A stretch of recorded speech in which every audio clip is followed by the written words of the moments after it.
But we're here to celebrate some awardees tonight. And these people actually all are pretty dear to me in terms of my intellectual life. And by the way, I also wanted to mention, Ellen, you're partly to blame for my coming back. I had a chance to stop by the apartment on the way here, and my wife, Lydia, who many of you know, said, once again, remember that you signed up for this.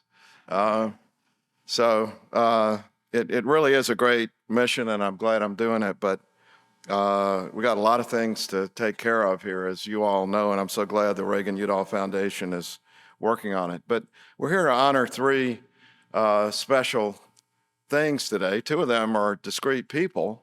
Bob Temple, who, I think for those of you who are not in cardiovascular medicine, it's hard to appreciate the impact that Dr. Temple has had on the world. Many of you involved in FDA and other regulatory affairs know about the effect that he had on, for example, taking thousands of ineffective drugs off the market after the momentous implementation of what Kefauver-Harris meant.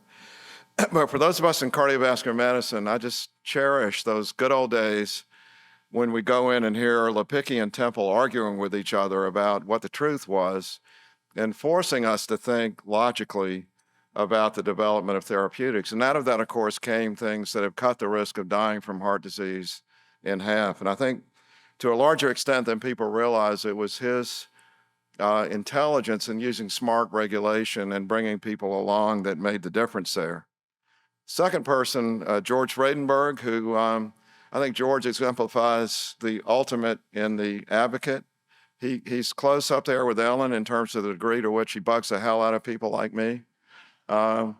He's on a mission. I think many of us think we're about to enter a different era with regard to Alzheimer's disease, in which therapeutics now begin to play a much more potent role in addition to all the other things that we need to do. So hats off to George, and I think we're in for a really interesting journey over the next year as we come to grips with a bunch of data that's coming in about therapeutics. And then the third group is Medidata, which has worked in areas where I spent my whole career, and as I like to say it, the theory has gotten unbelievably good. The practice has a long way to go.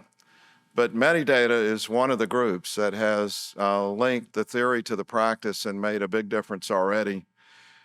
We still have a long way to go. I'll get to that in a minute at the end. But the next thing I want to say is that, we are here because of everyone's commitment to public health. And I want to take a moment and just underscore that the work that people like this do is so critical. But it will only yield the results that we need if we spend a little time every day now thinking about the impact of the counterforce, which is very much in play in our environment. No matter how good our science is, when we go to explain our science to people that need to understand it, there are very significant people in the universe that we're dealing with who are putting out counter messages that are detrimental to science and detrimental to patients. And I think many of you have heard me say this. I think it's actually the leading cause of death in America right now, misinformation. If you look at COVID, our third leading cause of death, almost no one should die who gets up-to-date vaccination and an antiviral.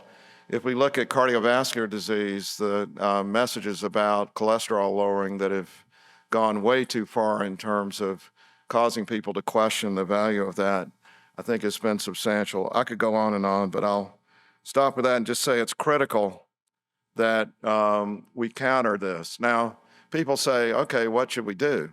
And I think one of the most sobering things about this, and it gets to Reagan-Udall Foundation. I see Andy sitting here. I want to thank Andy for being at the genesis of the Reagan-Udall Foundation.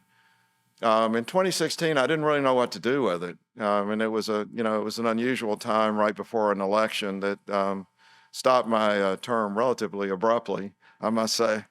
But I think I really know what the Reagan-Udall Foundation should do. And one of the projects that we're about to embark on is a major effort to develop a strategy for dealing with misinformation. Because I got to tell you, I've talked to all the world's experts, No one has a strategy that they think will be successful right now, anywhere that I can find. And so we've got to reach deep in terms of our creativity to deal with it. But one thing I do know is at a local level, the most potent force against misinformation is a personal human interaction with someone. And so I think if all of us spend a little bit of time every day thinking about what we can do to counter misinformation, it'll be extremely important. Now, finally, I want to just thank the Reagan-Udall Foundation in general and mention a few things that are going on in case you hadn't noticed. We just got a report today about the foods program at the FDA. I'll say it's exactly what we needed. Now, I've already told some people I blame the committee for two things other than an almost perfect report. If they could just figure out how to get the headline writers of our news outlets to write truthful, accurate headlines. I mean, it's the least you could do when you write a report is talk to those headline writers. I think the headlines in the stories about the report are atrocious and inappropriate, but I think the stories have generally told something that's very important. The food side of the FDA has been appreciated, under-resourced, and it needs support for the many great people that are working there. And I think the foundation gave us a report that we're really going to be able to use to make changes that are critical for our country. I probably don't need to tell any of you, but there's a thing called climate change going on. In case you hadn't noticed, there are these disruptions of our supply chain. There's a war in Ukraine. There's a threat of loss of connection to Taiwan. We've got to develop a systematic approach using the best of biotechnology and information to do things differently. Now, I've already told Lauren Silvas, this puts a little pressure on Lauren because she's got the tobacco report due to come out on the 19th, and this is a pretty high mark to meet. But having known Lauren and how competitive she is, I'm pretty confident that we're going to get a great report to help us transform the tobacco program too. Okay. We're Blue Devils, but you know, I think all of you just need to keep in mind, almost 500,000 Americans will die of tobacco-related disease this year. And I sort of thought when I came in 2015 that we knew what to do about tobacco. It seemed like we had it conquered. I was a practicing cardiologist, but we really have a lot of work to do. And I hope this report is going to help us do the best job that we possibly can with it. And then we have some ongoing projects. I've already mentioned misinformation, but the other one dear to my heart is evidence generation. Medidata is very involved in moving that along, but I got to ask you, why in a country with 300 million people and all the resources that we have, do I have to call Israel to figure out what to do with the next dose of vaccine? And why do I have to call the UK to figure out which treatments work for COVID?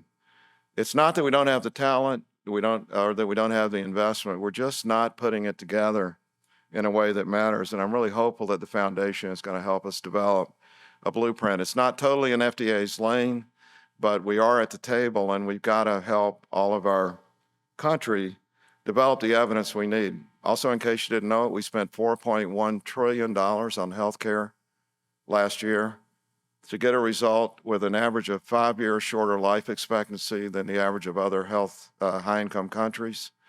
And at least according to some reports, and I think it's hard to know for sure, but the reports are that China passes in life expectancy this year, which I just never thought would have happened.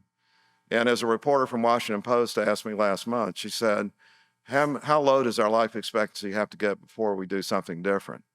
And I think there's a link between the evidence that we generate so that we stop doing things that don't work and that we emphasize the things that do work and the ultimate health that we're going to have. So in closing, I want to thank the Reagan-Udall Foundation. Again, I know there's a transition in leadership that's coming up. I think Ellen has done a tremendous job. It's making a difference for everyone, and we're going to use every last bit of energy that the foundation has to help the FDA. So thanks again.